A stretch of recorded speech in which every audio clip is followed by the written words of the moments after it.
Alright, I'm going to make a special video for my friend Dave, okay? I believe it's W1LOW. Anyway, he knows who he is. So the dentron amplifier, let's pull this thing up. This thing is very dangerous. And I will explain to you why this is a very, very bad amplifier. If I can get my mouse to behave. eBay.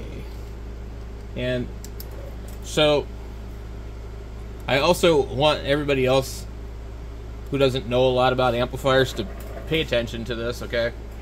Because you might learn something here.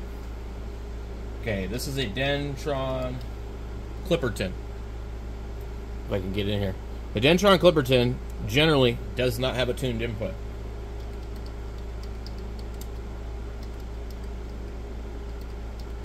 Hopefully I spelled it right. It won't really matter because it should just pop right up. Okay. So they found this and it's a really good deal until you look at the back of it. Okay? And they have done something really sketchy on the back of this, and they have put the taps to the transformer on the back of the amplifier, if I'm not mistaken. If it'll open. Good lord. Okay, so my stupid web browser is blocking the redirect. Okay, it looks nice in the front. Okay, it has 160. It probably doesn't have 10 meters, or it's got some unbelievably weird hack to it to add 10 meters. So when we get to the back of it, you see this right here? This is very, very, very dangerous. These are the taps, as far as I understand. Somebody's removed something. There's supposed to be a cover over this or something. This is like boogered up over here, boogered up over there. I don't like it.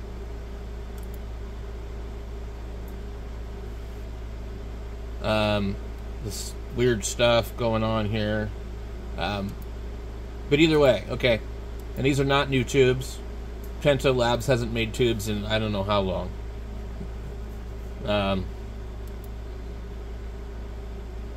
So 572Bs are good tubes, but if I believe this amplifier will do about 800, 900 watts on average. It's going to be a little bit less than other capable amplifiers because there's not enough power supply there. So the AL572B is a better amplifier, bigger transformer. But the problem with this is on the input, on like a SB220 or anything like that, there's coils and capacitors, and you switch the bands, it puts those into play, and it tunes the input of the amplifier. And that helps with spectral purity and all sorts of other things. These were made in a time when almost all radios were tube hybrid. So, you know, when you have your 101 or whatever, you know, you can tune that radio to a 70 ohm coax if you really want to. You can tune it to, you know, whatever you want. But the modern radios don't want to see 70 ohms, and so you can't fine-tune the output of a modern radio to the input of this. So you have two choices. You have to use a radio that has a tuner built into it, and kind of what you do is you key up the amplifier, you push the tuner button on the radio, and it will kind of try and tune to the input that it sees on the amplifier. But that's all going to be a problem, because if you're not close to being tuned up where you need to be on the amplifier, the impedance of the input is going to vary based on where the amplifier is at. So now you've tuned it, now you're going to have to go in, put a carrier into the amplifier, and then peak it and tune it. Now everything's different. Now all of a sudden the radio's got SWR and it's folding back power. And now you got to do the whole process all over again. So what they wanted you to do was they wanted you to use something like a 101 or, you know, whatever, and you would basically tune the 101 up first and then tune up the amplifier, and, you know, then you could probably adjust the radio to increase the drive, you know, to the amp. But lots of modern radios, they don't really play well with these. Do you really want a manual antenna tuner in between your radio.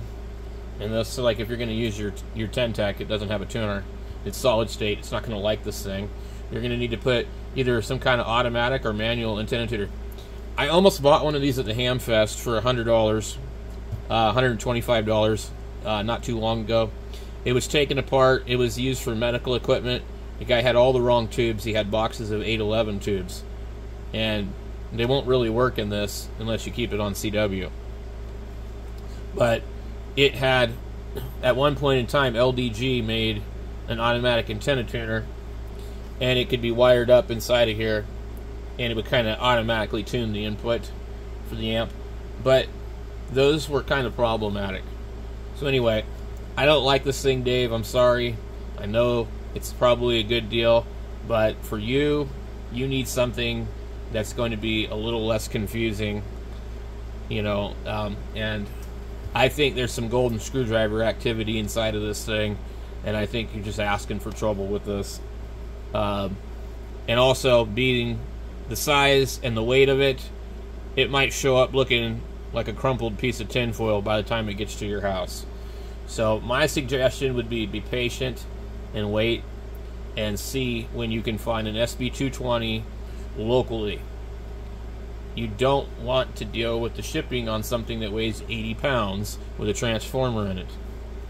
So even Heathkit and all these other companies wanted the transformer to be removed from the device before it was shipped. And there's a reason for that. But anyway, this is a no-no unless you are an experienced guy and you don't mind doing some work. And these are the kind of things that will kill you.